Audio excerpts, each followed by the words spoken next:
professores, alunos e simpatizantes interessados nos trabalhos aí da Fevale. E a gente, o bacana, né, é que eu e a professora Mary já desenvolvemos alguns trabalhos, né, inclusive um dos trabalhos que são mais acessados dentro das nossas publicações coletivas, né, conjuntas, tem a ver com esse tema, territórios criativos, né, quando a gente fez essa relação sobre territórios criativos e o turismo. Um trabalho que foi em 2014 e que provocou essa discussão dentro de uma trajetória histórica. E isso eu daqui a pouco vou falar um pouquinho mais, mas assim, eu não vou me ater muito ao currículo, porque, enfim, isso está disponível, mas de qualquer maneira, um pouco, na medida que eu vou falar um pouquinho sobre o tema, eu vou relacionar um pouquinho com a minha história, com a minha trajetória, pontualmente, só para situar que esse tema não apareceu por acaso, não é simplesmente do meu ponto de vista, não é para alguns pode ser tratado como modismo, uma oportunidade. Eu vejo isso como uma agenda de trabalho, uma agenda que não se restringe somente à pesquisa. Eu acredito muito nessa questão da criatividade como um vetor, um indutor de desenvolvimento. E isso não surgiu recentemente, eu diria que já tem aí mais de 20, está completando 20 anos, pelo menos, de uma maneira deliberada, de uma maneira assim, eu quero trabalhar com isso, eu quero estudar isso, eu quero envolver com isso. Então, mas só que na medida que a gente vai conhecendo e buscando, pesquisando, interagindo com as pessoas, a gente vai ganhando maturidade, vai se aperfeiçoando e vai acertando essa trilha, né? Que a priori ela parece de uma forma, às vezes, não muito clara, às vezes nebulosa, e você está caminhando, né? Às vezes você está no meio de um nevoeiro e você não sabe se você está indo no caminho certo, está se esforçando para fazer o melhor. Então, eu agradeço a participação de vocês, né? Eu sou professor da Universidade Federal de Viçosa, estou falando de Viçosa ali, nesse momento. É difícil você falar, mas onde você está? É porque hoje, remotamente, você está em vários lugares, né? Ou melhor, você está, às vezes, fora do lugar que você tradicionalmente está. E isso a tecnologia está favorecendo. E na Universidade Federal de Viçosa, eu vou até aproveitar o slide que eu estou aqui de lado, vou situar, né? Para aqueles que não conhecem, fica em Minas Gerais. Existem 3 Viçosas no Brasil. Estou falando da Viçosa de Minas Gerais, que faz parte aí de um conjunto de 853 municípios do estado de Minas Gerais, né, nessa República Federativa Brasileira. A gente fala muito do Brasil, mas a gente não pode esquecer que a gente é um estado federativo, né, que congrega 27 estados, mais o Distrito Federal, e esse estado federativo ele é único na sua estrutura, enquanto estrutura que tenta dar conta desse território e dessa população que nele vive, que envolve, né, a União, né, o governo federal, os estados e municípios que têm suas autonomias. Isso faz toda a diferença, né, porque e até dificulta comparar o Brasil, né, quando a gente fala de um estado federativo, com outros países. Isso traz implicações para qualquer setor produtivo, inclusive para a economia criativa, às vezes, em termos de dados, em termos de confiabilidade de dados. Eu não vou entrar nessa polêmica, mas como eu sou um professor da área de administração pública, eu não posso deixar de falar sobre isso. E como a gente vai falar de políticas públicas, então, de certa forma, também não posso, né, me furtar de falar que estado é esse, né? O que é o Brasil em termos de estado? E nesse sentido, essa escolha federativa, né, que não vem de hoje, já é uma escolha que remete a 1889, né, a República. Então a gente aí a gente tem toda uma história aí que não é do século passado, do século retrasado, que se inspirou muito, né, no modelo norte-americano, mas ao mesmo tempo teve muita influência europeia em virtude da família real, né, com a vinda da família real. Eu faço é bom a gente eu gosto, eu não sou um historiográfico, eu não sou um estudioso da história, mas eu gosto medida do possível, de a gente relacionar a história, porque falar de economia criativa sem considerar a história é um pecado, no meu ponto de vista, porque tem a dimensão cultural muito forte, a história é um pouco traz um pouco o espírito do lugar, né? Um espírito que você pode canalizar para uma questão econômica, né? Por uma questão mercadológica, e que muitas vezes é o que, que o consumidor desse produto, ou daquilo que está se tornando produto, né? Um bem ou um serviço para a economia criativa, ele busca. Ele busca muito o storytelling, né? Ele busca a história do lugar, a história dos nativos ou daquelas pessoas dali. Então, essa questão da autenticidade, dessa questão, é muito forte. Isso não podemos desconsiderar. Né? A indústria criativa, dentre outras coisas, ela se mobiliza ou pode se mobilizar de uma maneira muito mais intensa com isso. E nesse sentido, quando eu falo do Estado federativo, né, a gente começa, os municípios, né, tem possibilidades de desenvolver políticas públicas, né, cada um seguindo a sua autonomia outorgada pela nossa Constituição, a última, né, de 1908, e a gente, assim, o governo do Estado da mesma forma, e ao mesmo tempo o governo federal. Então, isso permite ter uma vantagem de ter ações diferenciadas, mas ao mesmo tempo também tem os dilemas da intergovernabilidade, das comunicações entre os governos para ter sinergias e ações colaborativas e de cooperação mais integradas, quando é possível. A gente sabe que também às vezes não é possível, porque às vezes as pessoas colocam seus interesses em primeiro lugar acima do bem comum. É uma coisa muito séria. Não fica pensando no Brasil, fica pensando em alguém. Tem que ajudar alguém, não tem que ajudar o território ou o Brasil. Ou o nosso território municipal, estadual, enfim, ou outras escalas, aliás. Mas eu trouxe essa questão do Estado porque essa dimensão comparativa é porque o Estado brasileiro, comparado com outros países, né, considerando aí os quase 200 países que estão vinculados à ONU, à Organização das Nações Unidas, ou são reconhecidos como países, como Estado-nação, nós temos 27 aproximadamente, 27, 28 estados federados, e com diferentes características, né, em termos de tamanho, em termos de configuração interna de governo, né, do governo dentro da própria concepção de federações. Então, por isso que assim os países que a gente, porque é uma interessante quando a gente faz uma perspectiva internacional, a economia criativa, ou começa a pensar em políticas de cooperação internacional, por meio do setor da economia criativa, a gente precisa também saber o seguinte: se a gente quiser gerar dados ou fazer comparações, ou até trabalhar de uma perspectiva comparada, a gente precisa nivelar os países, senão a gente começa a ter comparações injustas, inadequadas muitas vezes. E assim, os BRICS, envolvendo a Índia, a África do Sul, a China, a Rússia, já possibilita alguma coisa, mas tem outras coisas que nos distanciam, porque a gente tem uma história de desenvolvimento, ou de desenvolvimento tardio, que é diferente também de alguns BRICS, de alguns países do BRICS. Então a gente precisava olhar mais para a América Latina. E quem que a gente consegue se situar? Argentina, México, que são os mais próximos.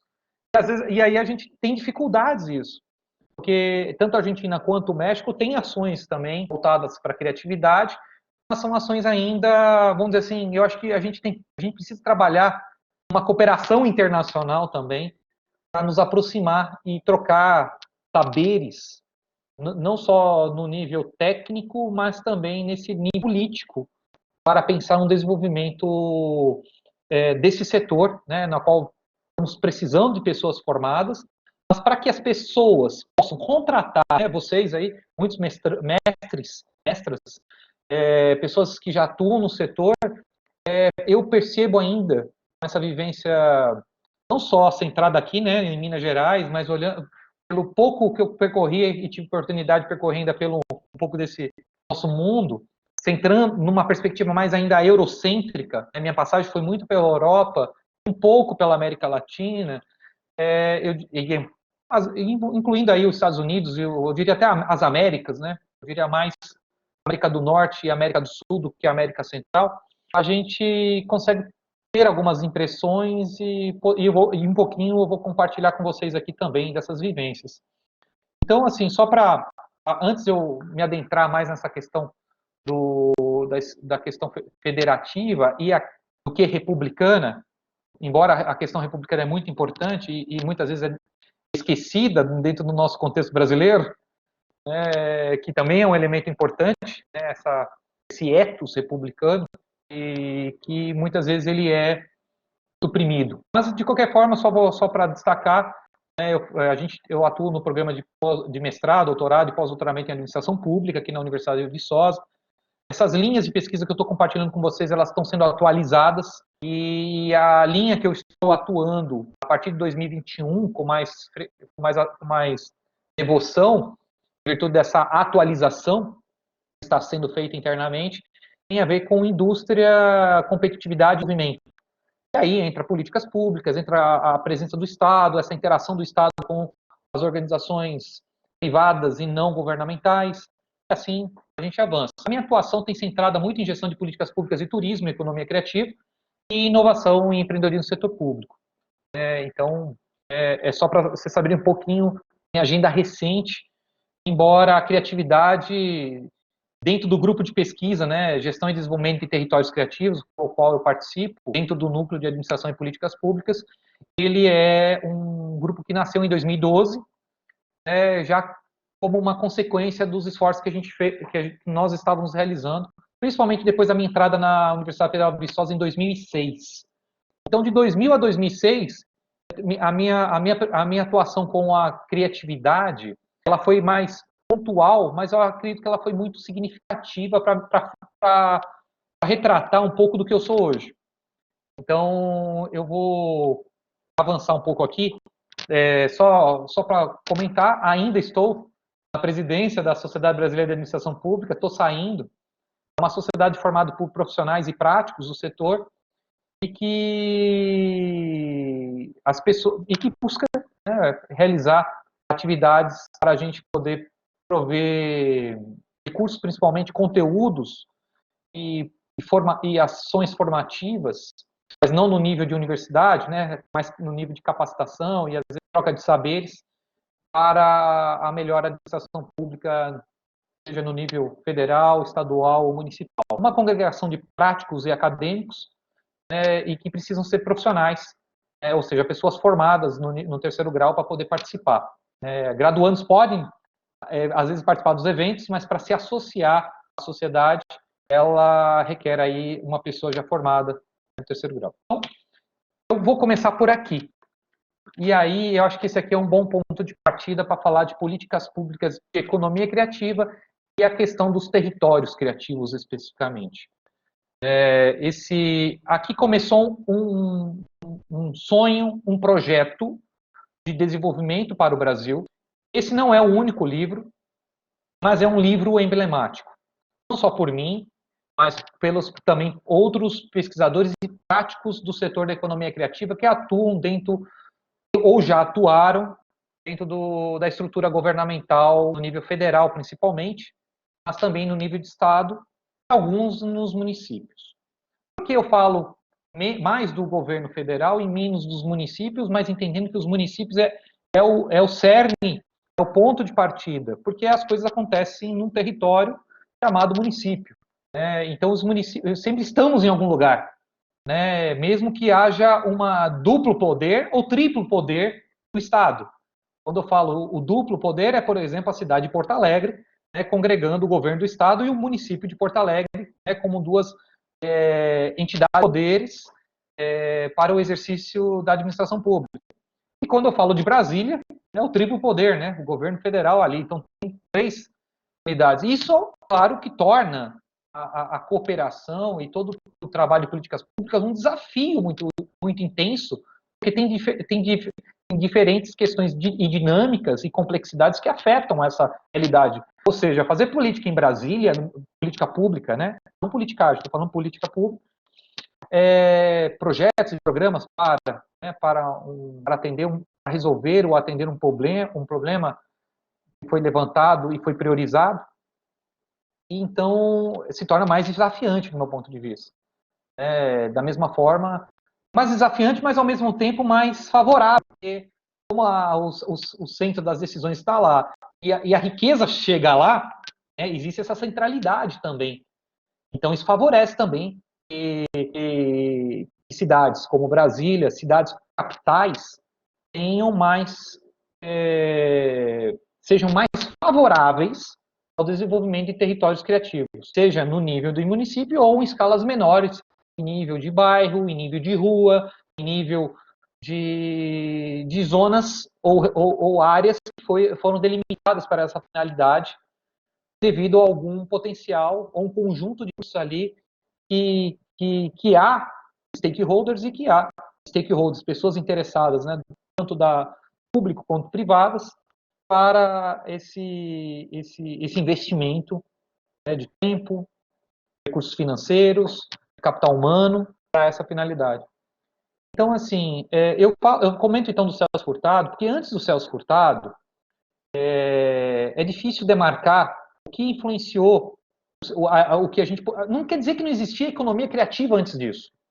Existia expressões culturais e que tinham já uma pegada criativa. O que diferencia essa questão cultural da criativa é essa gestão da criatividade, né, e a inserção de elementos que possam trabalhar a inovação, mesmo de uma forma micro, mesmo que essa seja de uma forma fulcral ou incremental. Não é uma inovação disruptiva ou aquela que a gente chamaria de radical. Não nesse sentido, mas pode acontecer. Então, quando você começa a inserir esses elementos organizados, coordenados, dentro dessas organizações, sejam elas de base cultural, ou seja, onde toda ou cultural tradicional, que eu quero dizer, ou cultural popular, com saberes populares, ou até mesmo cultural em virtude das gerações que nós estamos vendo, como é a questão dos gamers, por exemplo, a questão da indústria de games, né, dos jogos eletrônicos, não é a gente tem tudo, todo aí todo um conjunto de hábitos, de ritos, de traços culturais que são cultivados e formando elementos identitários, e tem aí grupos de pessoas que estão buscando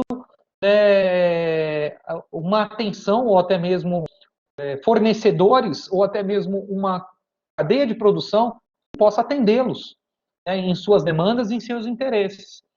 Então, a economia criativa, além de ser multidimensional, ela é diversificada, ela é plural. Isso torna difícil fazer política pública para esse setor. E, às vezes, surgem políticas focalizadas em determinados setores, né? O atual governo federal está focalizando na indústria de games. Isso está muito presente no discurso do governo federal, e isso está utilizando. Não quero entrar na política ou nos aspectos problemáticos que afetam e estão afetando a gente, né, a sociedade, em maior ou menor grau. Não vou entrar nessa polêmica. Mas, falando da política, hoje o governo federal está fazendo isso, está focalizando, e está muito claro que está direcionado à indústria de games. Isso está muito atrelado a também uma política de ciência, tecnologia e inovação. Né? E a gente começa a pensar, mas para a gente poder entender e ver, tentar nos situar nesse presente, para a gente pensar perspectivas para o futuro, né? A partir de 2021, já que teve esse ano 2020 é um ano atípico, né? Segundo o professor Boaventura de Souza Santos, né, em suas apresentações lá pela Universidade de Coimbra, estuda muito esse eixo Sul-Sul, Europa do Sul e países do Sul, né, e que nos aproxima em virtude das características que nós possuímos, seja de relação cultural, de influências das diferentes formas, inclusive na linguagem, né, entre nós, Portugal e Brasil, a gente começa a perceber que ele fala assim, cada século, né, tem uma grande ruptura. E a pandemia está mostrando essa ruptura para mostrar que a gente está agora mergulhando mais no século XXI. Ele fala isso. Ele falou que no século passado era a guerra, né? A Primeira Guerra Mundial fez com que as pessoas tivessem que ter uma mudança quase que radical no seu modus operandi, na sua forma de ver as coisas. A pandemia parece que é esse grande evento, né? Triste e que traz, né, claro, dificuldades, mas ao mesmo tempo oportunidades também, né, devido às crises que são geradas e aos efeitos que são E ele falou, né, lá na Europa, né, que no século XIX foi a Revolução Industrial, né, que chegou principalmente quando ele traz isso na maioria dos países, não só no olhar da Inglaterra, por exemplo, mas principalmente no olhar mais amplo em termos eurocêntricos. Mas o que eu queria trazer, voltando para o Brasil e pegando o Celso Furtado, antes do Celso Furtado, então, não existia muito essa questão de falar políticas envolvendo criatividade. Houve um esforço que eu estou buscando aí nos livros, e aí esses livros não estão disponíveis online, isso dificulta agora esse momento da pandemia, é que eu encontrei alguns trabalhos, né, escritos por portugueses, e foi aqui no Brasil, né, assim, encontrei no Sebo, que aliás o Sebo é uma organização interessantíssima, aí, quando a gente envolve também, pensando na questão de reinventar, né, o Sebo, né, enquanto um locus, né, para aqueles que se identificam com esse espaço, enquanto um locus de cultura ou de busca ou de interações ou de experiências também. Não podemos esquecer que, além da autenticidade, temos a questão da experiência como um elemento importante a ser trabalhado junto com a economia criativa. A indústria de games não cresce somente por causa do game, é porque ela cria todo um modus vivendi, ou seja, um modus de vivência e de experiência e de trocas que fortalece a identidade e, ao mesmo tempo, as pessoas vivenciam isso, e as novas gerações de crianças e de jovens que estão aí, além dos adultos, tem isso muito forte. Mas eu comecei a fazer um levantamento, e assim, ainda ele é pontual, ele ainda não é estruturado para poder compartilhar, então estou só trocando ideias com vocês nesse sentido. E tem alguns livros que estão remetendo à época do Brasil Império, né, antes da República, e que lá já sinaliza, principalmente pegando a Bahia como referência, o estado da Bahia, Salvador como primeira capital brasileira, né, que depois foi transferida para o Rio de Janeiro com a chegada da família real, mas antes era a capital, a referência para o mundo, era Salvador, Bahia. E Salvador, Bahia é uma capital que tem vários elementos criativos, né? A gente vê a questão da música como um elemento expressivo, a questão da dança como outro elemento também marcante, e a gente começa também a trazer outras coisas, a forma de carnaval que se apresenta lá, e etc. É uma expressão mundial, e ela também está buscando trabalhar e identificar o seu modo de fazer política para a economia criativa e para desenvolver os setores criativos lá. Mas já tem livros que já remetem falando que já havia esforços no Brasil colônia, e antes dessa transição, e no Brasil colônia, estou falando já no início do século XIX, então 1800, 1810, 1800, um pouquinho antes da chegada da família real, e tentar buscar desenvolver o território por meio da criatividade, que se expressava nesse Brasil com tanta miscigenação, com tanta diversidade e expressões culturais que se entrelaçavam naquele momento, e de uma maneira muito situada e territorializada. E aí, depois, né, a gente vê o Rio de Janeiro, né, que se estruturou e acabou sendo o foco das atenções, veio o Brasil República, e aí, vamos dizer assim, quase 170 anos após vencer Celso Furtado, na década de 70, esse livro foi escrito no final da década de 60, do século passado, 70, e ele e ele escreveu esse livro lá na França, buscando situar, né, ou buscando indicar pela cultura. É uma forma de você sair dessa dependência, orientada pelos países anglo-saxões ou pelos países do norte, como uma forma buscando estimular que o Brasil criasse sua própria agenda por meio desses elementos culturais e criativos. Só que esse sonho, né, esse projeto de Brasil, ele foi adiado posteriormente, né? A década de 80 foi uma década difícil. Na década de 90, a gente tinha outros problemas mais prioritários, né? Precisaríamos desenvolver, principalmente ligados a políticas sociais, ligados à educação, saúde, Então, houve investimentos focados no SUS, né? A gente vê hoje o SUS aí retomando, completou 30 anos.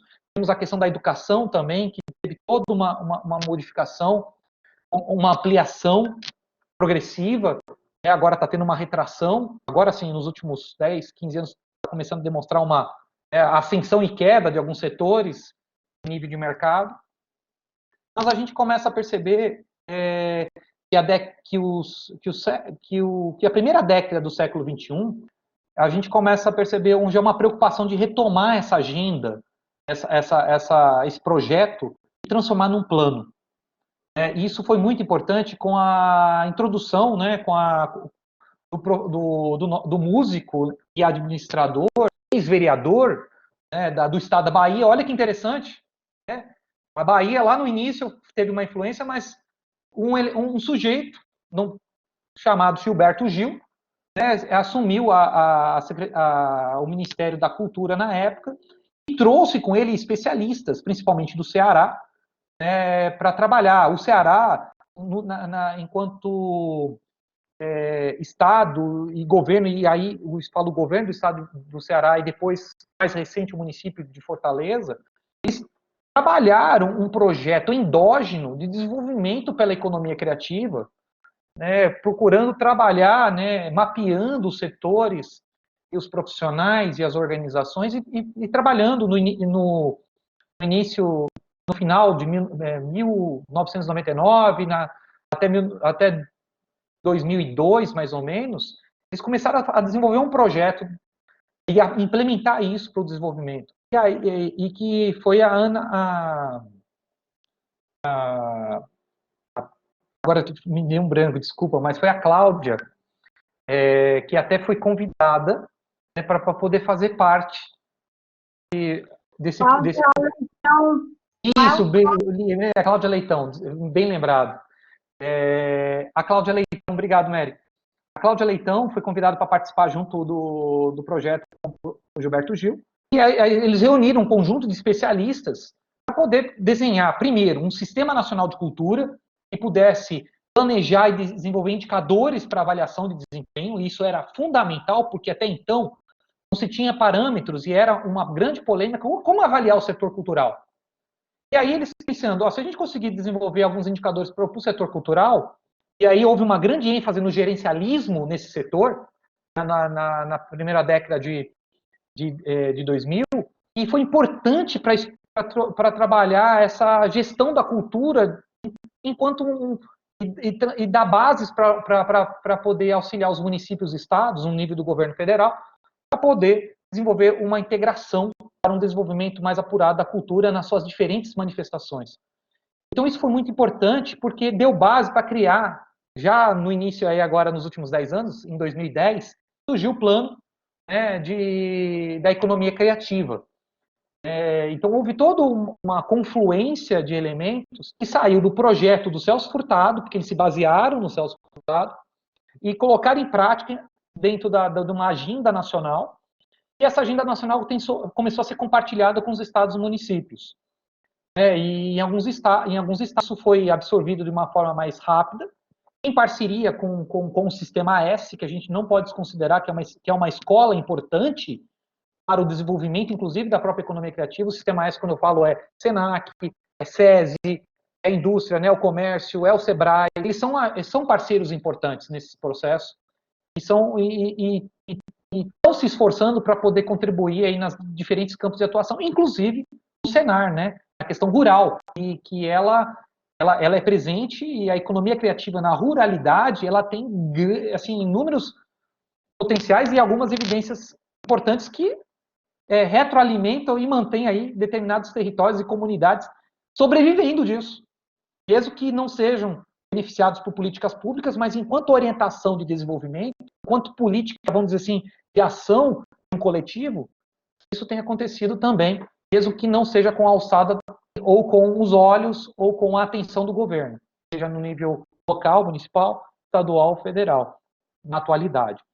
E aí a gente teve uma ascensão, né, em termos de política pública da economia criativa. Mas, né, o Brasil começou a enfrentar diferentes crises, né, crises políticas, crises econômicas, e aí agora mais recentemente sanitária. Então esses últimos 7 anos têm sido anos difíceis e, e, e, e desafiantes, né, para a gente poder trabalhar. E a gente começa a perceber uma queda nos esforços, né, dos diferentes entes governamentais, federais, estaduais, municipais, para poder trabalhar a economia criativa. E a gente percebeu que a centralidade do governo federal, ele saiu de protagonista a partir de 2014 para 2015 e passou, né, a reduzir os esforços nisso. Isso até hoje eu não sei as respostas, eu tenho só especulações, mas é algo, vamos dizer assim, e que vale a pena reflexão, discussão. O que aconteceu? O Brasil estava chegando num projeto de Brasil a ser implementado que chamou Brasil Criativo. Só que antes do Brasil Criativo, eu vou mostrar um livro, eu só queria fazer um parêntese. Eu falei que eu entrei na criatividade, mas como que eu entrei? Eu estava na graduação na Universidade Federal de Santa Catarina, antes de eu fazer meu trabalho de conclusão de curso, e essa foto mostra aí como os anos avançam, né? E aí do meu lado teve o Domênico de Masi. O Domênico de Masi tem suas virtudes e suas polêmicas. Eu admiro ele porque os livros e os trabalhos deles me influenciou a entrar na economia criativa. A gente não fala muito dele atualmente, embora ele ainda é vivo, né, e ainda faz algumas discussões. No Brasil, ele influenciou muitas indústrias, principalmente a Federação das Indústrias. Em Santa Catarina, por exemplo, e a Federação das Indústrias do Paraná, ele chegou a influenciar. Ele teve uma grande inserção no sul do país e no sudeste. Era onde que tinha mais recursos, né, a priori, ou mais interessados em investir nisso. Aí a gente tem que também refletir um pouquinho sobre as polêmicas dos usos e abusos do termo economia criativa no meio político, e não enquanto mais política pública. Mas, de qualquer forma, esses livros me influenciaram, e esse trabalho dele em 2000 foi. E aí o meu primeiro estudo foi numa organização criativa, né, que ela vive disso, na área de decoração e design. Então eu comecei os meus estudos em organizações criativas. No meu trabalho de conclusão de curso na graduação em administração, na Federal de Santa Catarina, foi estudar a organização Imaginário, que depois virou uma franquia, e que tem uma história muito interessante nesse setor criativo e expressivo, de contratação de empregos, de trabalho da gestão da criatividade, e agora na reinvenção, né, do seu trabalho com o grande concorrente que é a China. A China acabou sendo um grande concorrente, né? Porque tudo que parecia ser criativo está copiado. Então, e isso traz discussões também interessantes e importantes, mas que não, mas faz com que haja uma reinvenção e um repensar e uma inovação no setor da própria economia criativa. Esse livro eu coloco aqui para vocês, embora ele não está muito nítido, mas é um livro que foi um dos primeiros sobre indústrias criativas no Brasil, organizado pela Fundação Getúlio Vargas, e que buscou trazer as experiências dos últimos 10, 15 anos no Brasil. E eu tive a oportunidade de participar. E foi nesse momento, com esse livro, em 2007, eu estava ingressando na Universidade Federal de Viçosa, e aí eu vi essa chamada num periódico científico, né, da Revista de Administração de Empresas, da FGV São Paulo, que eles estavam querendo publicar alguma coisa, né, entrar na discussão técnica científica assim como a FEVAL, a FGV também busca ficar sempre próximo, se antecipar aos temas quentes, né? Então, não é à toa que a FEVAL montou o primeiro mestrado profissional de indústria criativa. Então, é uma referência. E nesse ponto, a FGV, né, em 2007, começou a trabalhar esse livro. Em 2009, a gente publicou algo relacionado à indústria artesanal, né, com base na experiência das cidades históricas mineiras, né, pegando aí a cidade de Tiradentes e a cidade de São João del Rei, e todo o conjunto, toda a cadeia produtiva artesanal, principalmente têxtil. Têxtil, quando eu falo, por exemplo, tapetinhos, a tecelagem, aquele tear antigo, histórico, né, que se utilizava em Portugal, que foi trazido pelos portugueses enquanto uma tecnologia da época para desenvolver uma produção artesanal aqui no Brasil, para atender, né, o desenvolvimento, mesmo que tardio, mas necessário na produção de bens, e que depois se tornaram souvenirs também, né, nessas localidades, né, onde tenta cultivar a mineiridade, que nada mais mais do que um conjunto, né, de culturas ali portuguesas, africanas, né, e que se interagiram e que formaram, né, a sociedade mineira, e que trouxe várias repercussões gastronômicas e também de estilos de vida que atrai muitos turistas. Não é à toa que as cidades históricas, Ouro Preto, aí eu falo de Tiradentes, que Tiradentes praticamente é um lugar que foi criado, aí eu me baseio mais em São João del Rei, que tem todo é um museu a céu aberto, assim como Ouro Preto, eles têm as suas peculiaridades. E isso tem todo um conjunto aí que faz toda a diferença no território criativo. Todo um ambiente construído que já está ali. É só trabalhar o espírito do lugar. Né? E que tem várias histórias, né, diferentes versões que são subtrabalhadas. Então eu vejo aí um potencial de economia criativa, especialistas, pessoas formadas como vocês aí, ou que estão se formando, como aí um espaço, não só eles, mas em outros locais que as pessoas estão, pelo contrário, estão destruindo a cultura. Né? E aí falar, olha, vocês estão matando aquilo que a gente tem fundamental. Vamos articular isso com alguma coisa das novas gerações? Vamos articular isso. Eu percebo, mais recentemente em Portugal, eu estive em Portugal esse ano, e durante a pandemia, né? E quando houve um relaxamento das normas sociais de isolamento e contingenciamento, de distanciamento, mas usando toda a proteção adequada, eu consegui visitar, né, algumas aldeias. Aldeias, né, são vilas, são menores que vilas, na verdade, são como se fossem bairros pequenos, um conjunto de ruas, né, que é até difícil dizer o que é uma aldeia, né, aqui no Brasil, né, mas lá eles chamam de aldeia, que faz parte de uma freguesia, que seria o equivalente a um bairro, no meu ponto de vista, e dentro da freguesia tem os conselhos municipais, que é a prefeitura, né, mas antes da prefeitura tem juntas de freguesias, né, eles têm vários níveis, o ordenamento territorial de Portugal também é bem fragmentado, tem 7 níveis, pra vocês terem uma ideia.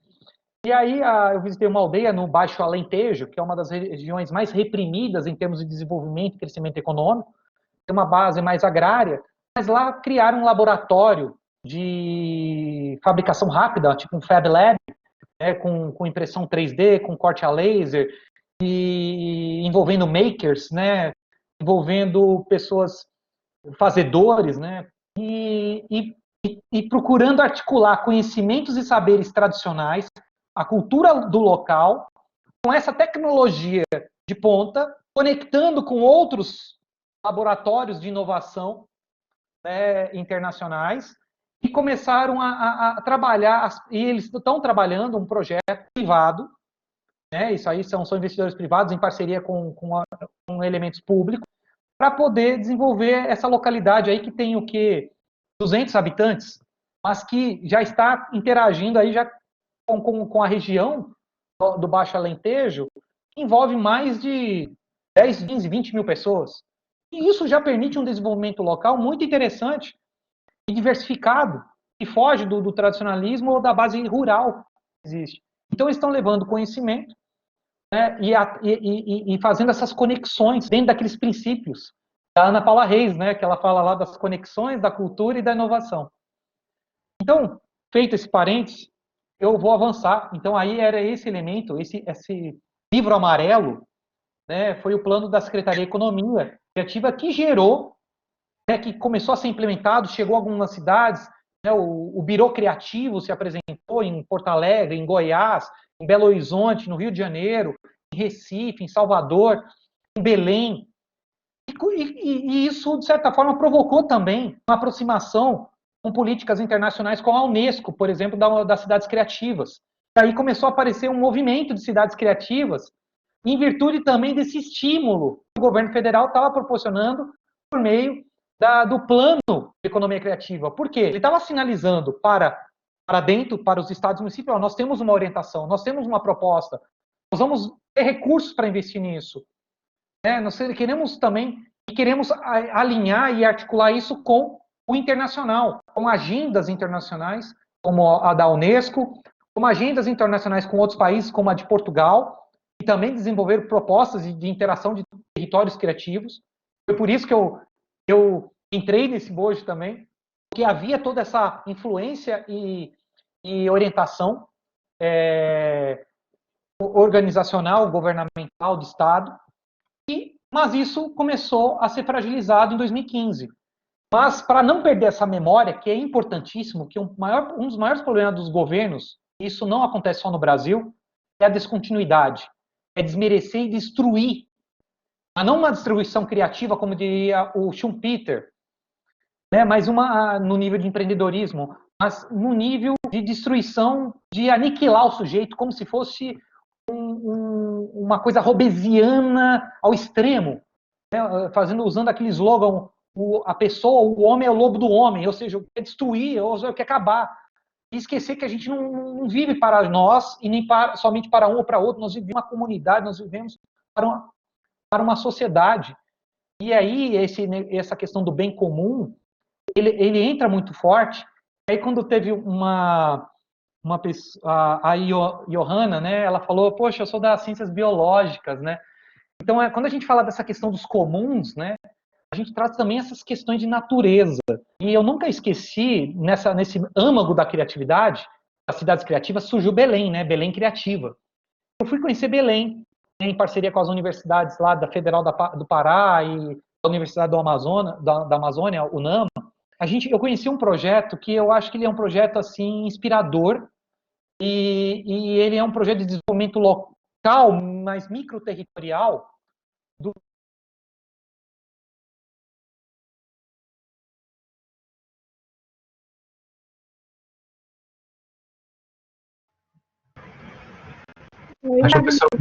Acho que o professor Magnus deu uma caída.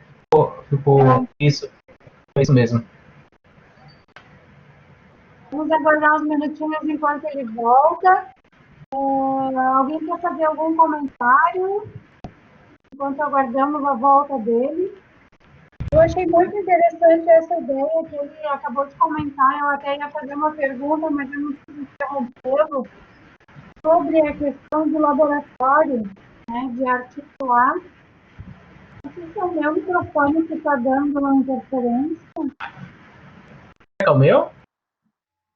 É o teu. A questão do laboratório, de articular a cultura em conjunto com a tecnologia para alavancar o desenvolvimento de pequenas cidades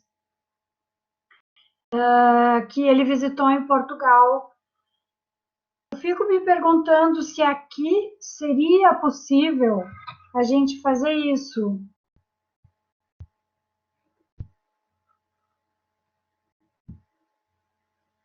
Energia elétrica chegando nas diferentes comunidades e diferentes locais do país, lá teve que ser diferente. Aí eles tiveram que pensar uma estratégia, porque você fala assim, professor, luz para todos, isso aí é óbvio.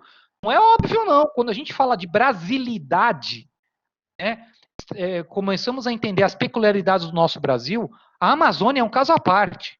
E é um caso à parte que, certo, que o plano que é desenhado em Brasília, ou que é desenhado em outros lugares do país, não se aplica lá.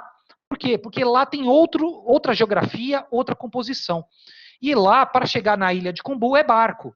E para chegar a energia elétrica, eles tiveram que fazer outras tecnologias para chegar lá, para chegar a energia. E isso mudou todo o desenvolvimento desse local.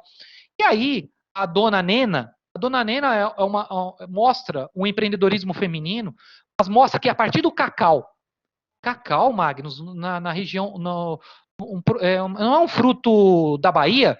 Não. Já teve a era do cacau na Bahia, mas o maior produtor de cacau e, por consequência, de chocolate, né, que fornece um insumo para o chocolate, que, aliás, é um excelente também elemento gastronômico, mas é um elemento que dá para você trabalhar uma economia criativa em rede espetacular.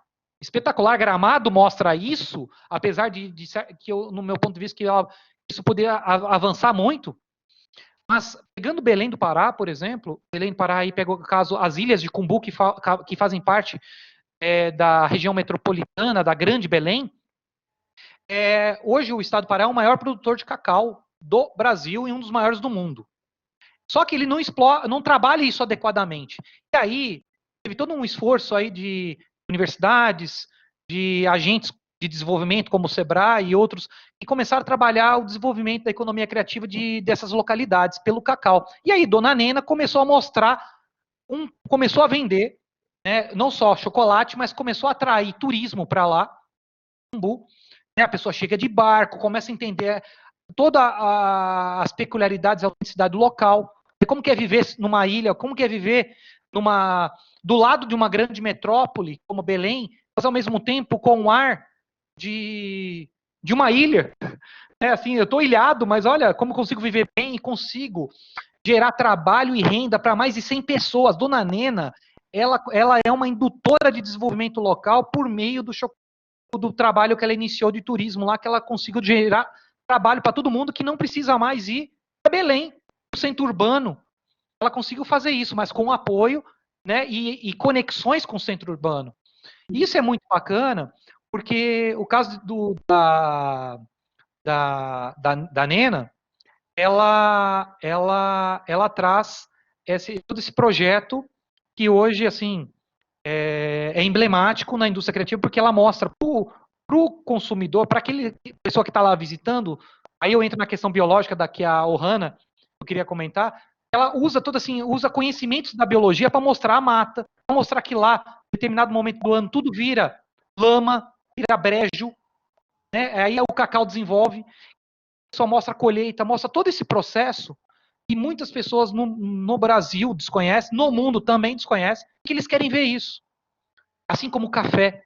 Eles querem saber como que o café é cultivado. Na Europa, o pessoal quer saber, na Europa, na Coreia, a gente fala muito de turismo criativo, territórios criativos, a cultura do café, né, a cultura de saborear o café, de trocar ideia com o café, ter um Dolce Gusto, né, um aparelhinho da Nestlé lá para falar, eu tô com as minhas cápsulas. Isso criou todo um conjunto identitário também de economia criativa, fora o que o pessoal faz com as cápsulas, né, para economia circular, para reciclagem, etc.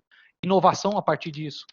E então a gente começa a perceber que a gente tem insumos naturais e quando a gente tem conhecimento multidisciplinar articulado com gente da biologia, com gente da administração, com gente da história, com gente da geografia, com gente da economia, com gente da comunicação, nossa, a gente faz muito. E a gente começa a gerar até o autoemprego, né?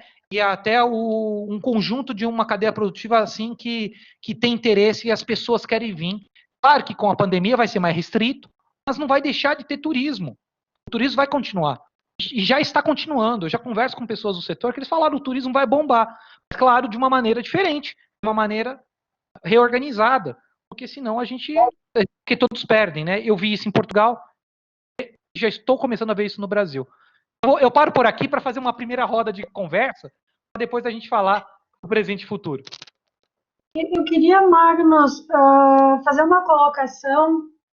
Eu sempre trato essa questão que tu trouxe da Dona Nena, eu acho extremamente cabível numa fala que eu tenho sempre. O que eu faço com o que eu tenho? Ela tinha o cacau. O que ela faz com esse cacau? Eu acho que isso é o desenvolvimento de uma cadeia produtiva na área da indústria criativa. Então, partindo disso, me parece, pelo menos, que aqui na nossa região ainda se tem uma dificuldade muito grande de trabalhar com um pequeno elemento pensando em torná-lo grande. O que se faz aqui? A visão que eu tenho da experiência de participar de conselhos municipais de turismo da região, enfim, partir de uma coisa muito grande e não dá conta, né? Ao invés de pegar um elemento, que nem tu comentaste, um elemento natural, um elemento, em princípio, pequeno, mas é o que se tem, né? E colocar o saber fazer em cima desse elemento e transformá-lo, né, no atrativo principal, no fator de investimento, no cluster, no complexo, enfim, né, no produto. Mary, eu faço duas colocações a partir da sua fala que foi muito importante. Primeiro, eu resgato um trabalho que tem uma perspectiva mais ecológica, no sentido de desenvolvimento das organizações, uma abordagem mais sistêmica, do pensamento sistêmico, e que não é de hoje, é da década de 60, quando começou a ter a crise dos insumos ou dos recursos naturais, né, e que gerou toda uma agenda ambientalista, né, que é importante para a gente pensar, né, a própria manutenção e preservação dos insumos naturais, né, a preservação da água, a preservação do ar, a preservação dos elementos fundamentais para a gente não ter novas crises pandêmicas sanitárias. Então, não tem como desconsiderar essa perspectiva ambiental nos novos negócios, e inclusive eu vejo isso na economia criativa, como diferencial. E aí eu trago um autor que ele não é parente a priori, ele tem o mesmo sobrenome que o piloto, né, o Michael Schumacher, né, que infelizmente se encontra em coma ainda, tentando se recuperar, em coma não, desculpa, ele está ainda em processo de recuperação, esse grande piloto da Fórmula 1, mas o Michael Schumacher, na verdade, eu estou falando do Michael, mas na verdade é um outro Schumacher, é o Edward Schumacher, e o Schumacher, ele é mais conhecido como Schumacher, ele escreveu um texto dentro de um livro dos trabalhos do Fritjof Capra, que foi sobre o negócio é ser pequeno na tradução em português. Mas em inglês chama Small is Beautiful. O bonito é ser pequeno, mas a beleza está no pequeno. Ou seja, é você pensar um desenvolvimento a partir do pequeno e tentar, assim, claro, você pode pensar grande, pensar global, mas agir local. E aí, a partir disso, tentar trabalhar o glocal. Esse glocal é o que vai fazer a conexão, né, dessas redes, dessas colaborações, desse estímulo a fluxos, que interessa para atrair e movimentar riquezas. E aí, essa ideia de pensar produto pequeno, né, que muitas vezes é desprezado, vamos fazer aquilo que a gente sempre fez, vamos manter a commodity. Não é, né? Eu vejo isso, Minas é forte na questão de café. Estamos começando a enxergar agora, a gente está começando a cultivar essa ideia, né, de que, olha, pessoal, se vocês ficarem só na commodity, vocês estão perdendo vocês têm um grande espaço aí de desenvolvimento para gerar trabalho e renda para a juventude. Né, e até para a juventude permanecer no seu território, que esse é um dos maiores problemas hoje. A juventude está indo para os grandes centros urbanos, mas agora com a pandemia isso trouxe uma nova reflexão, mas de qualquer maneira as pessoas elas estão, eu vejo um êxodo dos espaços dos municípios pequenos. E aí isso pode ser uma forma de fazer com que as pessoas, essa volta com a pandemia, né? Isso é uma das coisas boas da pandemia. As pessoas puderam voltar para suas localidades e trabalhar a partir delas, né? Remotamente. Não todos, mas alguns. Isso fez uma redescoberta do local, né, tanto da casa quanto do seu entorno, né? Não é à toa que a construção civil não parou, né? Principalmente reformas. Encontrar pedreiro para fazer reforma em casa é a coisa mais difícil e cara no momento. Até é difícil, né? Porque você tem com diferentes limitações. Tivemos aqui há uns 15 dias atrás, um pouquinho mais talvez, com o professor Mário Caeiro, de Portugal, do IPL, e ele trouxe uma ideia de nanoturismo, né, que é o turismo micro. Então, isso também se adequa bastante, eu pensar num produto que pode iniciar muito pequeno, para um público reduzido, até por conta da pandemia, né, e que ele vá se ampliar. Mas durante a tua saída, nós estávamos aqui questionando E teve uma fala do Alex que foi muito interessante e do Cristiano. Vocês gostariam de voltar a essa temática, Alex e Cristiano? O Cristiano até já conhece Viçosa, Magnus. Bacana. Está buscando mecanismo de diversificação. Enfim, que tá, assim, ainda está muito pautado na indústria e na agricultura, mas agora na parte de serviços, aos pouquinhos a gente vai jogando as sementinhas, alguns vão acreditando nela e vão desenvolvendo. Porque ser criativo é ser diferente, e ser diferente foge do padrão do senso comum e do modus operandi. Então a gente acaba sendo um estranho. E aí, às vezes, o estranho é maluco, é louco.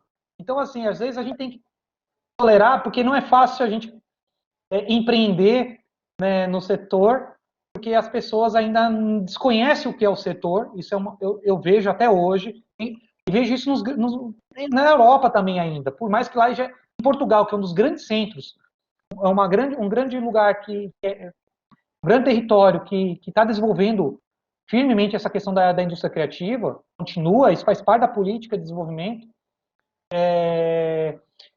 e atrelado com tecnologia, né? Eles não estão desconectando disso, eles estão, inclusive, querendo fazer essa articulação, porque é ali que eles estão vendo uma nova geração de produtos e de mercado para isso, e até de nanoturismo, né? Eu visitei uma aldeia pequenininha e consumi o produto típico de lá e me deu vontade até de dormir lá, de ficar sem conhecer uma cidadezinha que talvez muitos não conheceriam, coisa que tem 200 habitantes, um lugar que eu nunca iria se não tivesse esse laboratório. Eles convidaram, vem aqui nos conhecer, e a gente foi lá conhecer o laboratório deles de prototipagem, de robótica, que eles estão trabalhando de outra, tem que estar alinhado com a educação. Eles estão trabalhando com escolas, ensino fundamental, ensino básico, ensino médio menos, porque lá não tem ensino médio, mas ensino fundamental. Então eles estão trazendo, estão conectando as crianças daquele vilarejo, daquela aldeia, com o mundo. Então, eu acho que o sujeito, as pessoas que têm esse conhecimento da economia criativa, quando consegue articular com essa ideia de laboratório de inovação, Fab Lab, ou Living Lab, né? Living Lab, laboratório vivo, e tem tudo a ver com isso. E isso tem toda uma rede, né, que inclusive, estão ávidos para trabalhar de maneira mais especializada, inclusive o turismo. Inclusive o turismo.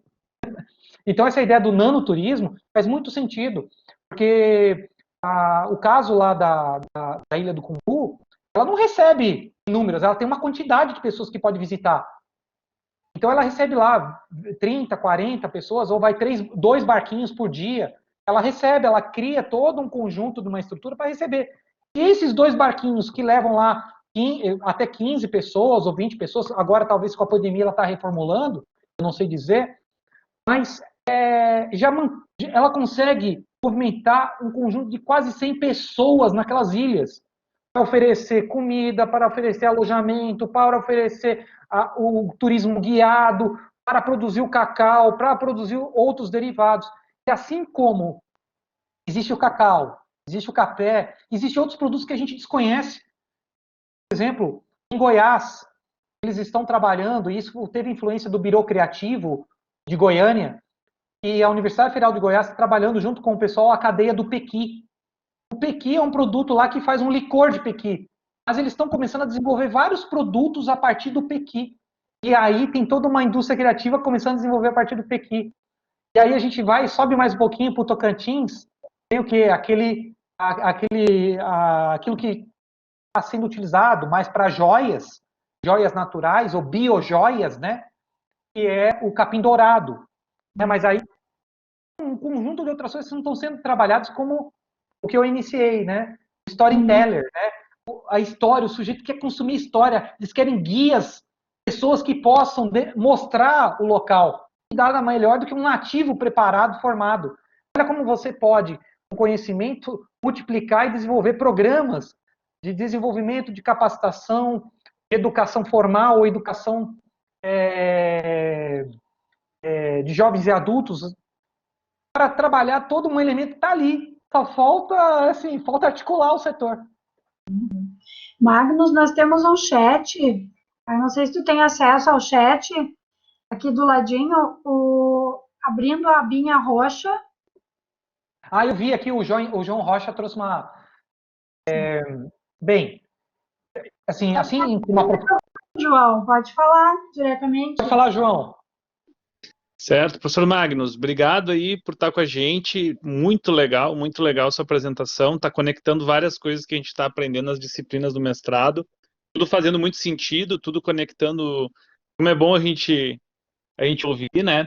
E a minha pergunta é como é possível desenvolver cidades criativas quando a gente tem situações onde o poder público não vem junto, não entende dessa forma, né? Se a partir de ONGs, universidades e empresas é possível começar a estimular a cidade, daqui a pouco demonstrar para o poder público a importância disso e a relevância.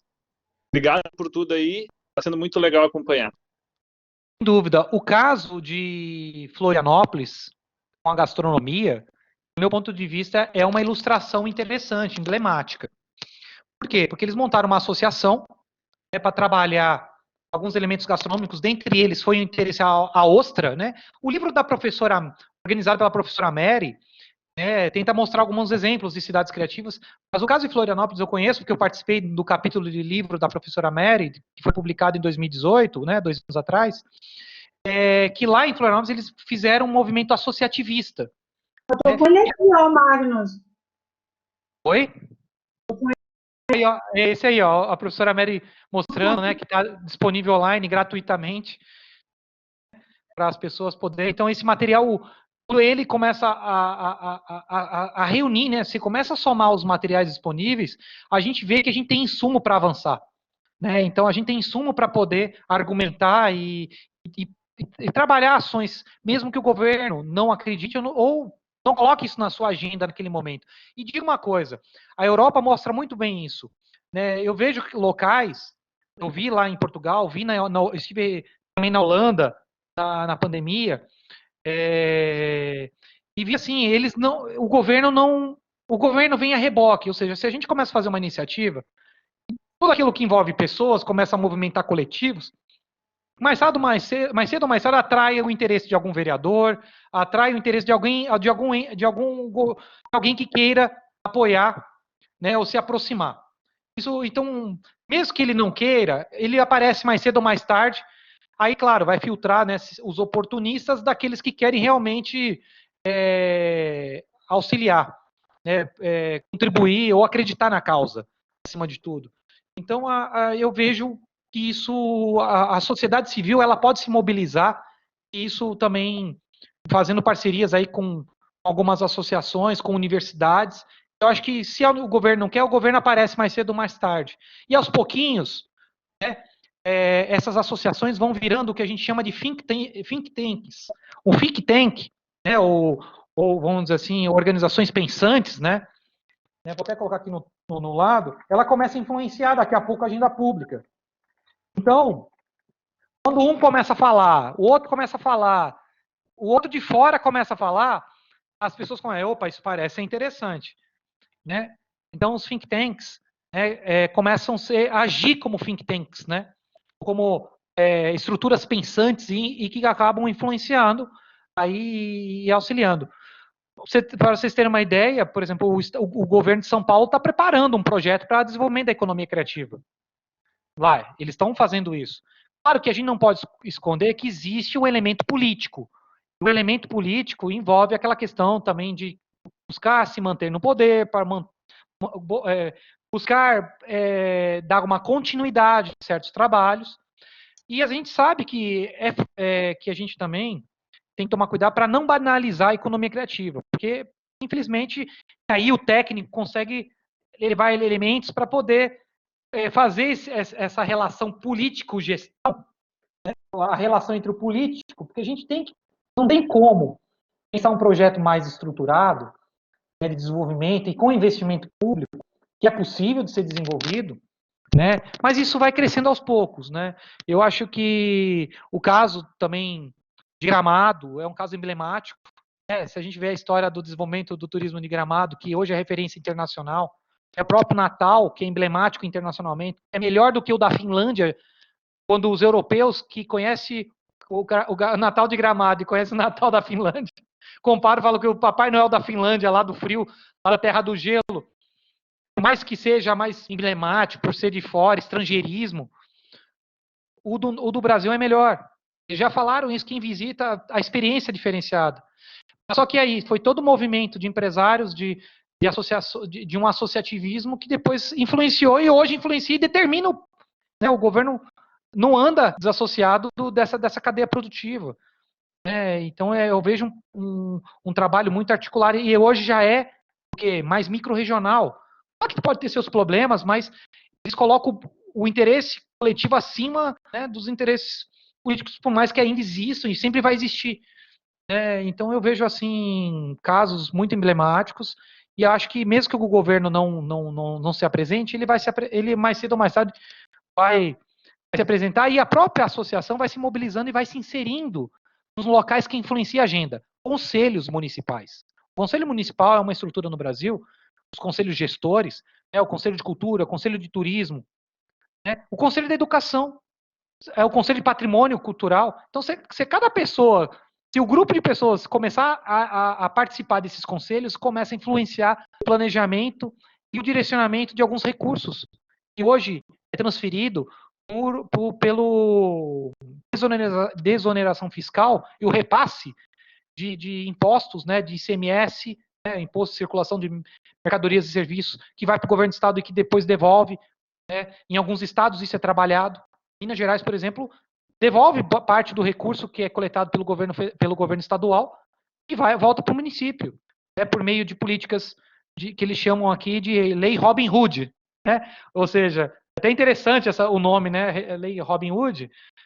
Parece que ele rouba dos pobres, né? Mas ele devolve. Mas devolve alguma coisa volta. E isso volta para desenvolvimento local. Mas quem que decide isso? É o prefeito, junto com os secretários, junto com os conselhos, junto com o fundo municipal de determinados setores. Então aí temos uma janela de oportunidade que dá para desenvolver economia criativa por meio desses conselhos, e que chega a recursos que podem ser articulados e que podem ser trabalhados de uma forma intersetorial, do meu ponto de vista. A gente trabalha pouco de maneira setorial ainda. Ou seja, sair daquela aprendizagem disciplinar para uma aprendizagem multi e interdisciplinar. Eu acho que a gente tem muito a avançar e já estamos avançando por meio de ações cooperativas, colaborativas nesse sentido. Eu acho que o ensino remoto está nos mostrando um pouco isso também. Eu estou aprendendo com vocês e vou aprender ainda, né? Então, falem um pouco mais, agora eu vou parar de falar.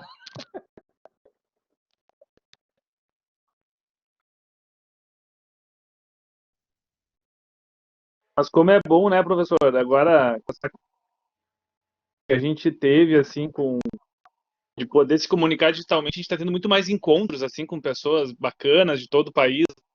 Isso está sendo... Obrigado pela... João está com a conexão ruim, né? O Cristiano estava com uma colocação muito interessante na tua ausência, Magnus. Não sei se ele está presente para retomar. O Alex está aí. Não, tô sim, tô sim. Não, na realidade vem muito agora com a pergunta do João, né, que era justamente isso, né, e que o professor Magnus comentou aí, essa questão desse exemplo associativista, né. A minha dúvida era essa mesmo, porque eu realmente enxergo muito nesse sentido, assim, que se fazendo uma boa gestão, né, de coletivos que realmente representem algo que tenha impacto social e econômico, vai ser uma consequência ter um apoio, né, vai ter isso aí, vai ter um vereador, vai ter alguém que vai querer interagir e tudo mais, né. Aí é só cuidado mesmo a questão do que é mesmo, né, a inovação, né, e o que de fato é a vocação, né, que está sendo resgatada e está sendo trabalhada para usar isso dentro de um contexto que seja digno no sentido de unidade, né?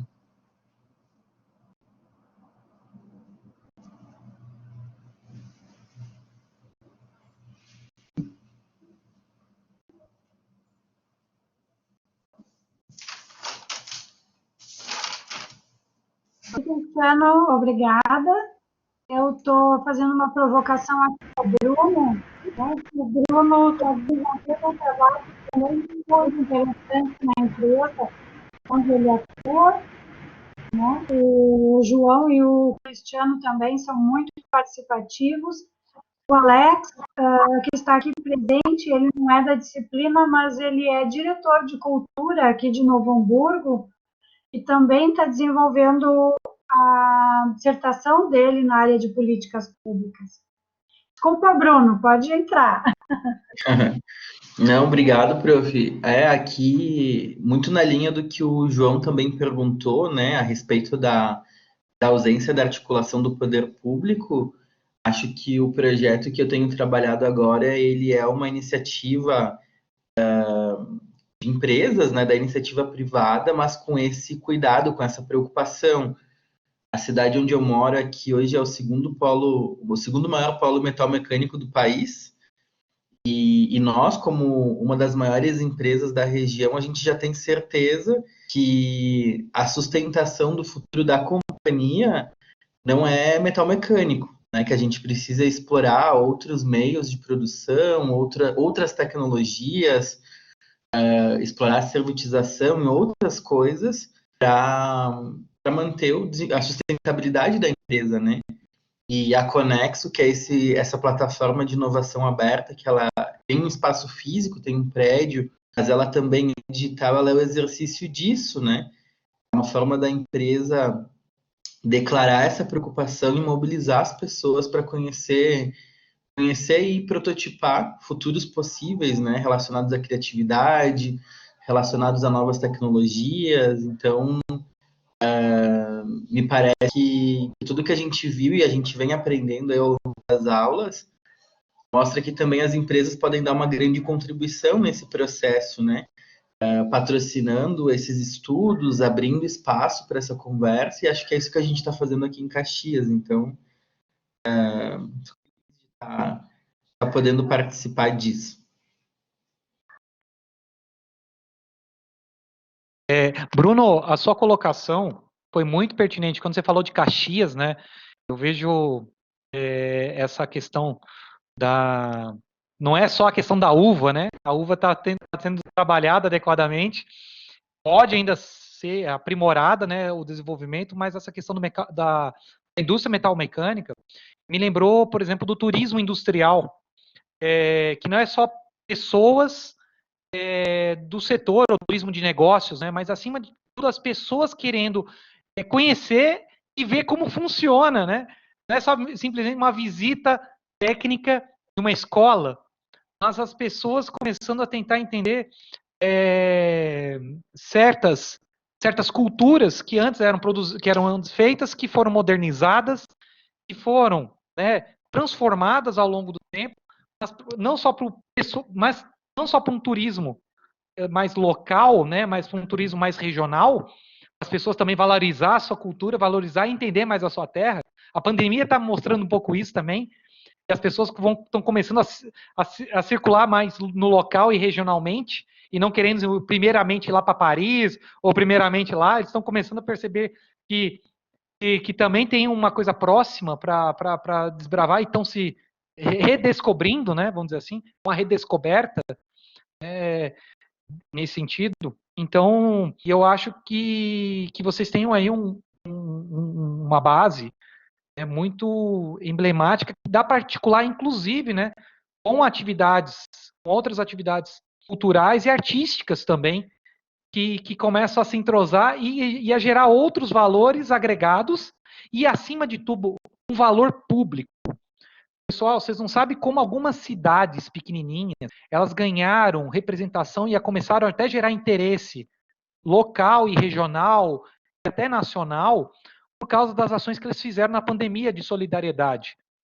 Né? Por exemplo, os Fab Labs, né? os laboratórios de prototipagem rápida, laboratórios de impressão digital, né? Seja laser ou seja 3D, usando diferentes insumos, eles, por exemplo, com essa questão do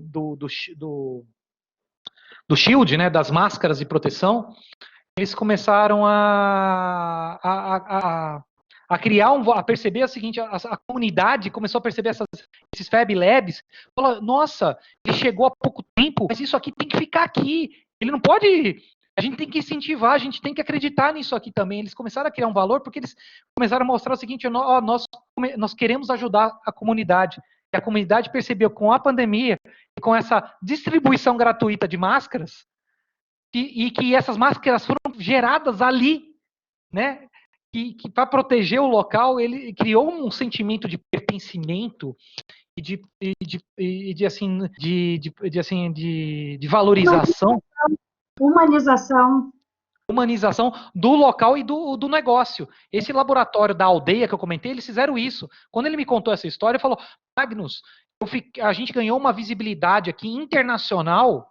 E a gente não foi o único, a gente trabalhou em rede, trabalhou com outros laboratórios, começamos a fornecer máscaras aqui para a comunidade, mas essas máscaras foram para a Itália, né? Assim, com materiais, com insumos que a indústria nos forneceu, resíduos plásticos que eles não estavam utilizando, que para nós era insumo para gerar máscara. Assim, olha a economia circular, a economia compartilhada, e com isso geraram todo um conjunto. Aí eles perceberam, olha, não é só máscara, a gente pode fazer outro produto, e aí começaram a gerar outros materiais para atender, e aí começaram até a criar mercados e negócios com as indústrias. E assim, e aí começou a empregar, gerar trabalho, e aí o sujeito da economia criativa começou até a gerar agência, né? Começou até a agenciar turismo também e outras atividades de eventos, porque quando a economia criativa a gente começa, eventos que agora vão ser mais menores, mas vão gerar fluxos, né? E sendo bem feitos, vai ter público para isso. Magnus, eu queria te pedir a gentileza de tirar a tua apresentação, que daí a gente te vê grande.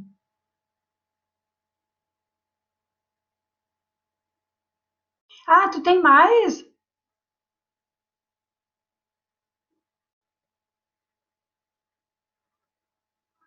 Aí o teu som. Eu queria finalizar com esse slide aqui, que quando os colegas perguntaram a questão... Não tinha mais slides, desculpa, Magnus. Não, tranquilo, eu também não falei. Eu queria encerrar com essa frase aí, eu compartilhei com a professora Amélia alguns textos e alguns materiais, e um deles é uma tendência de estudo que está começando a crescer no Brasil e no mundo, que tem tudo a ver com o desenvolvimento de territórios criativos. Não foi à toa que eu e o Greg se identificamos muito, e ele até me recebeu para ser o meu supervisor, e até me convidou para ser professor visitante lá em Breda, na Holanda. E a gente está trabalhando isso junto. E o Greg, ele fez um estudo de placemaking, ou seja, é um desenvolvimento do local, de um território, de uma maneira criativa, usando os insumos do local, com autenticidade, como uma orientação de desenvolvimento que empresas ou o setor público podem adotar para desenvolver territórios, seja o território, seja uma rua, seja um bairro, seja um complexo industrial que esteja subutilizado ou até mesmo desativado, ou seja, criar uma requalificação, tentando resgatar o espírito, a história do local, de uma forma multidisciplinar, chamando gente de diferentes especialidades e conhecimentos para construir um projeto comum e de geração de trabalho e renda.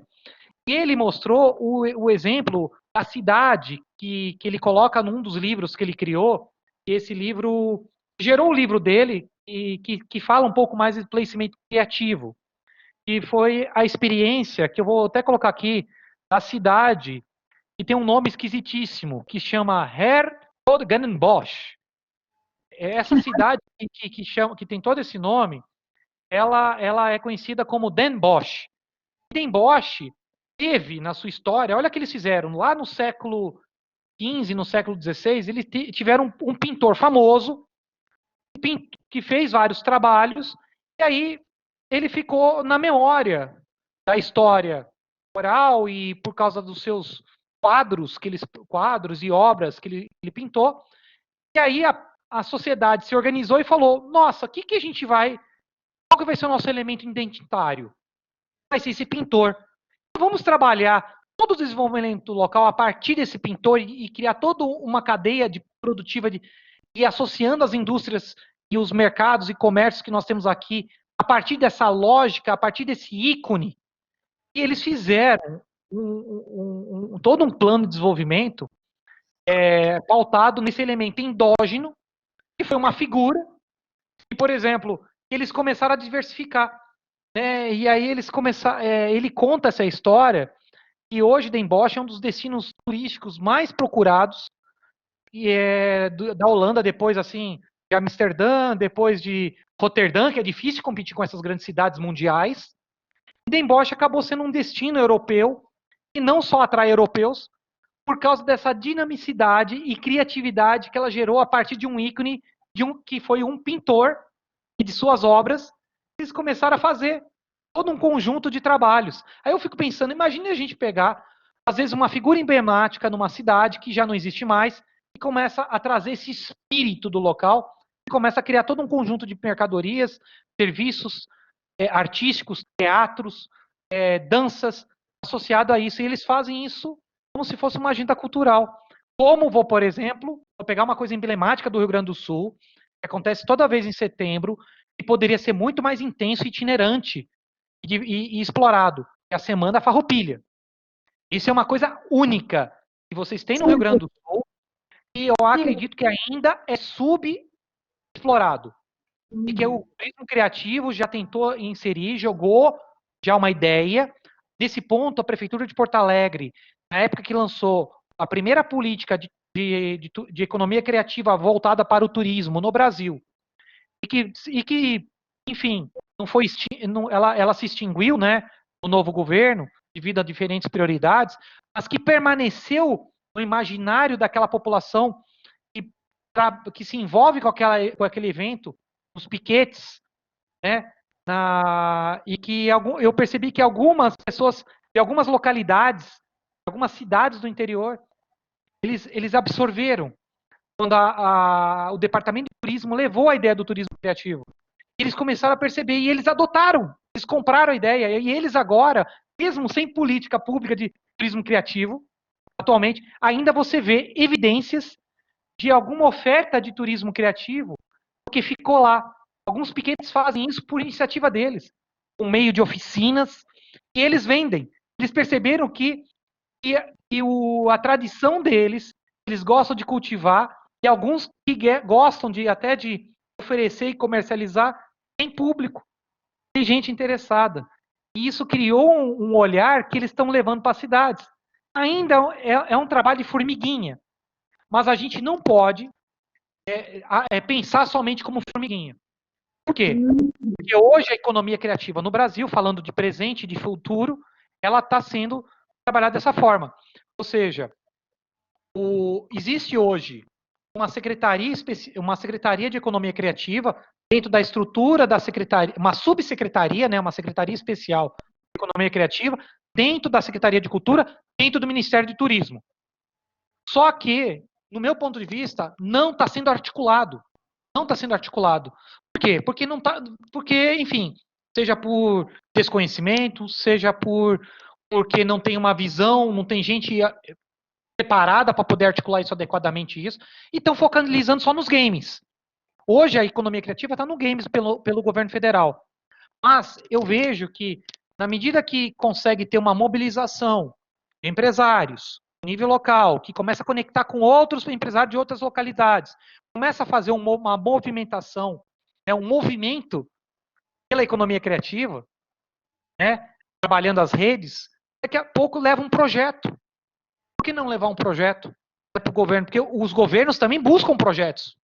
E ainda mais quando tem apelo da própria comunidade, né, que não tem interesse, né, em concorrer com a política ou com os políticos, pessoal, acaba tendo amparo, no meu ponto de vista, e acaba entrando na agenda.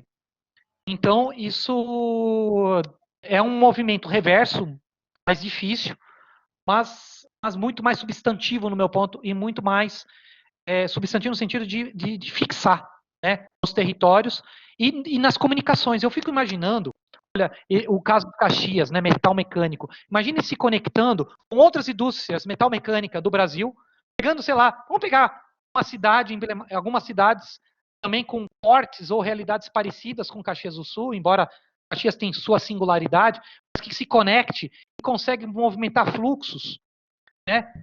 Indicando outras cadeias, né? E haja uma governança para o desenvolvimento dessa atividade, né? Começando conectando com outros locais. Às vezes começa conectando com um, depois conecta com outro, e aí vai criando toda uma rede. Né? E aí você já tem uma diversidade para poder avançar e gerar trabalho e renda aí também. Obrigado, Mary, desculpa ter falado mais, mas é que eu não poderia terminar com essa discussão, porque isso até mobiliza estudos de mestrado, doutorado, e ainda, se vocês procurar sobre placemaking, né, criativo ou na economia criativa, não tem nada que preocupar, estamos aqui para ouvi-lo, simplesmente para ouvi-lo. O Cristiano quer falar? Sim, não, eu só queria comentar, professor, eu tive em Viçosa aí, conheci a universidade, e tem um evento, poderia ser um evento até, dá para dizer, na realidade, que é um evento cultural da cidade, o baile que é dos formandos, né, que tem todo ano.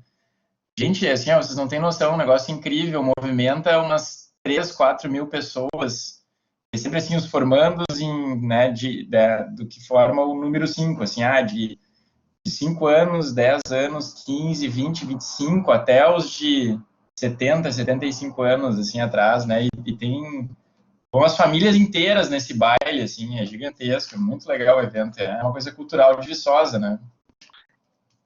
Isso, Cristiano, é Cristiano que está falando, não? Isso, Cristiano. Ô, Cristiano,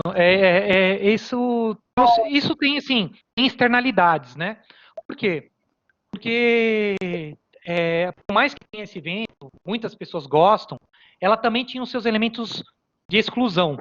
Porque as pessoas com baixa renda, que faziam universidade pública, queriam estar na formatura, curtindo também essa confraternização, que virou um grande negócio e não soube trabalhar ações de equidade. Então, o que eu quero dizer assim, a gente também tem que tomar cuidado, porque a economia criativa, ou até mesmo eventos como esse, que são muito valorizados, ele tem também uma dimensão que às vezes é sombreada, que os estudantes de baixa renda que se formam, que também pagam a formatura, às vezes só tem convite para ele, não consegue levar seus familiares, porque o convite gira em torno de 200, 300, 400 reais, e às vezes a pessoa não tem toda essa renda para pagar e participar daquele evento que é para ele também, e para seus familiares que financiaram ele, né, em muitas coisas. Então esse elemento excludente, infelizmente, existe, e essa pandemia trouxe isso à tona para poder repensar, em vez de fazer um evento de 4 mil pessoas, vamos pensar fazer um evento menor, né, porque agora esse evento não vai acontecer esse ano.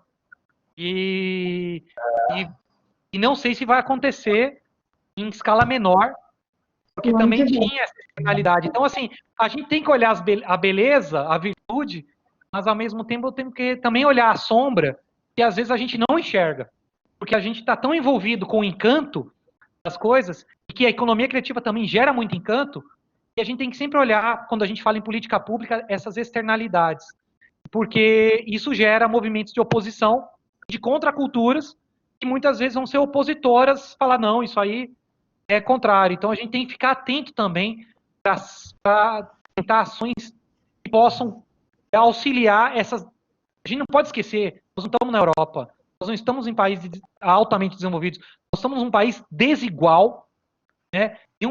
E que a gente precisa também ter esse equilíbrio, né? O sul do país é mais desenvolvido em muitas coisas, mas a gente tem que olhar que nem tudo é o sul, infelizmente. O resto, boa parte do Brasil, ele é desigual. E se a gente não ajudar, e certamente a desigualdade está ali, na periferia da cidade na qual a gente vive. Então a gente não pode esconder e fechar os olhos para isso. A economia criativa ela tem um potencial também de ajudar isso, a minimizar a desigualdade para uma melhor qualidade de vida coletiva, mais comunitária. E mais, porque se não adianta também a gente trabalhar o nosso, se o sujeito lá, né, não tiver condições, e começar a entrar no mundo do crime para sobreviver. Então, não tem jeito. O crime de diferentes formas, né? Então, a gente não podemos desconsiderar, e eu acho que a economia criativa é um elemento importante, educativo, e de pertencimento e de desenvolvimento também de questões sociais. Não vai resolver todos os problemas, mas pode ajudar muito a trazer esse lado aí de tentar tratar de uma forma mais equitativa, né, o desenvolvimento local.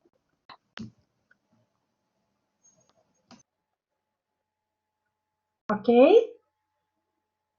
Magnus, eu lamento, mas nós temos que nos encaminhar para o final, porque agora às 8 horas eles têm outra disciplina, eles têm aula, né?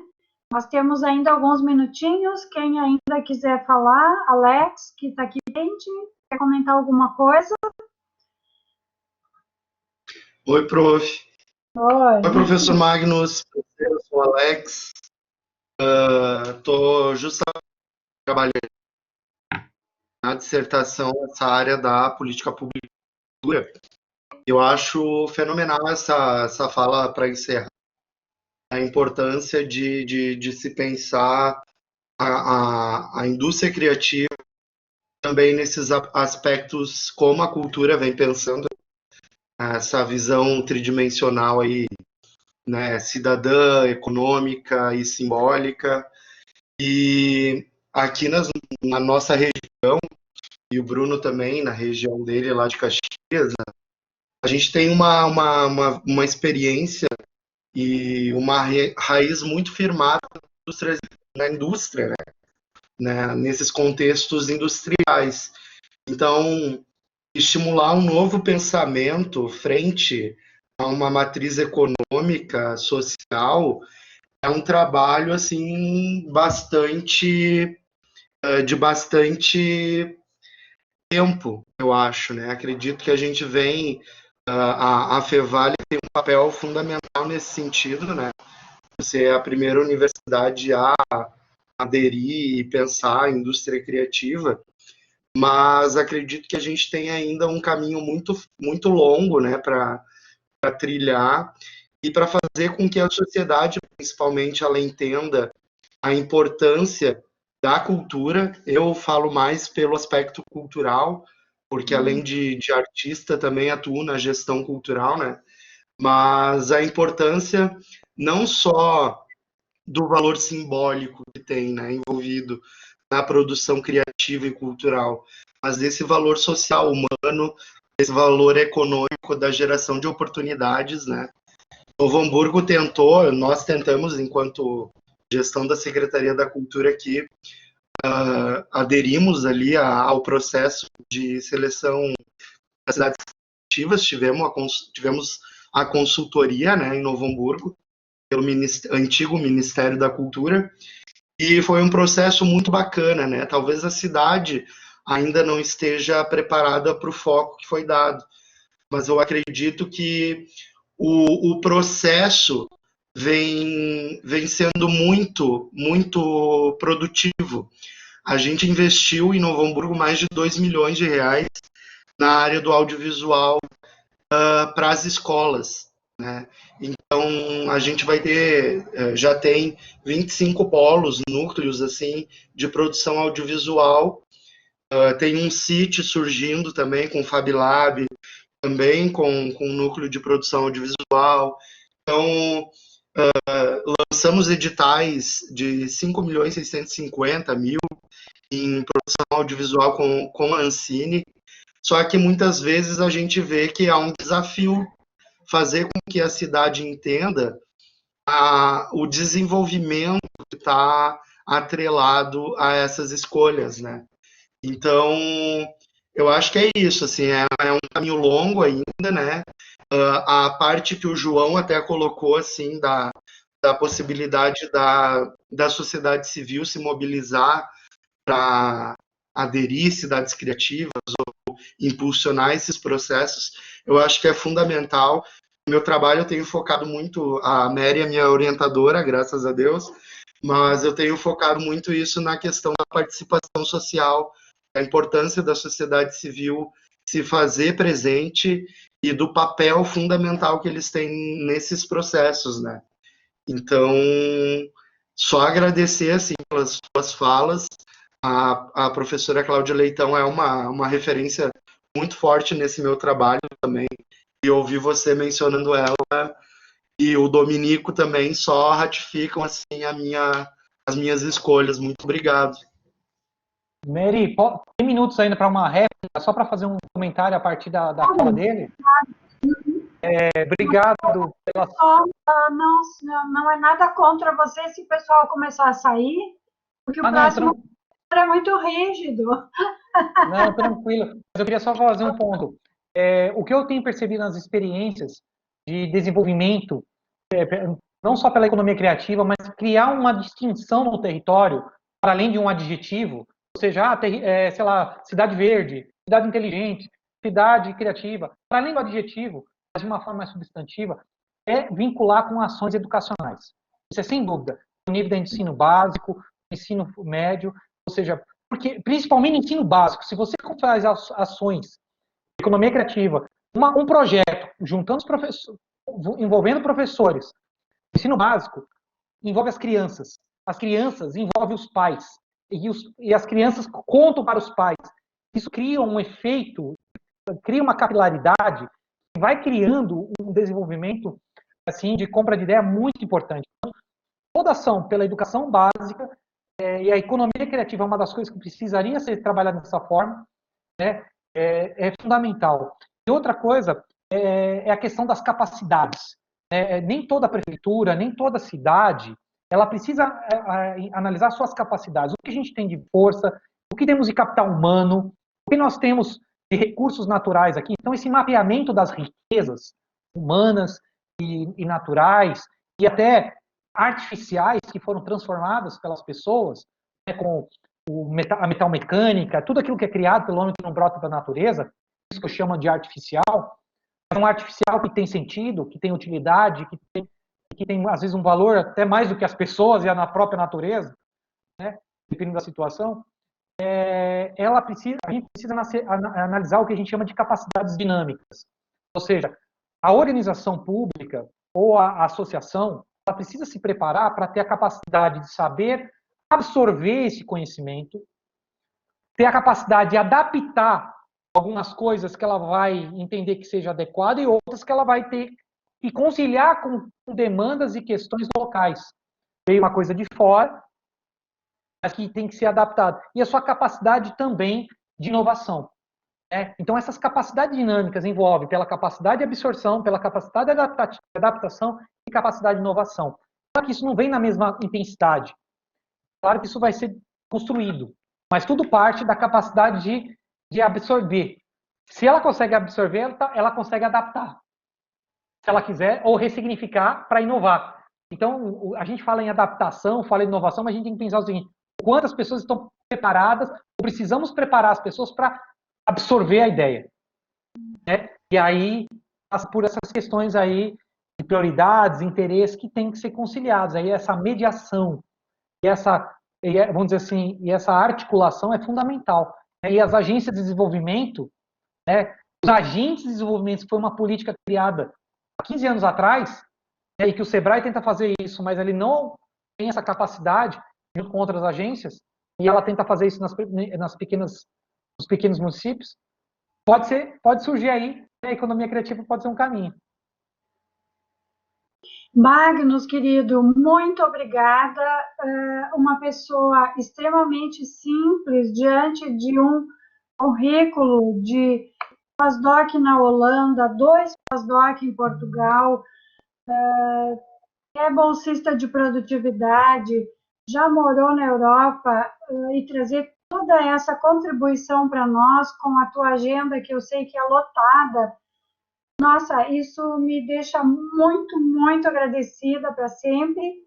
E tu sempre foi uma pessoa que acolhe, que a gente pede um texto e o Magnus dá conta e consegue trazer esse texto. Então, eu só tenho agradecimentos a trazer para ti. E essa contribuição que tu trouxe ao nosso mestrado, aos nossos alunos, foi incrível, foi perfeita e excepcional. Eu que agradeço, Mary, pela oportunidade.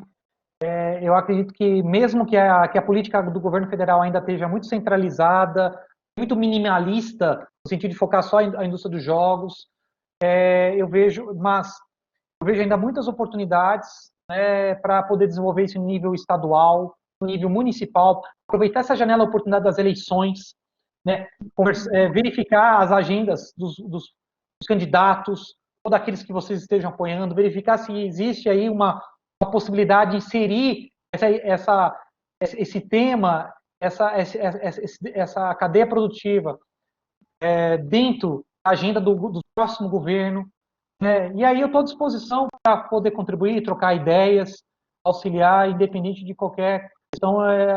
Eu sou um entusiasta, né, desse tema e espero que haja várias ações aí de desenvolvimento, que a gente deseja, para que isso seja de fato não mais um sonho do Celso Furtado, e não só um plano implementado que foi minimizado, né, de Gilberto Gil, mas que a gente pode aí levar outras questões aí para ser desenvolvidas. A gente tem muita riqueza, isso não tem dúvida. Quando a gente conecta e trabalha colaborativamente, pelo menos isso é uma das coisas. A gente também tem que pensar, a pandemia trouxe problemas, a pandemia também trouxe muitas oportunidades. Então, no lado otimista, vamos tentar aproveitar isso para poder aproximar mesmo distante. Valeu, Magnus. Muito obrigada.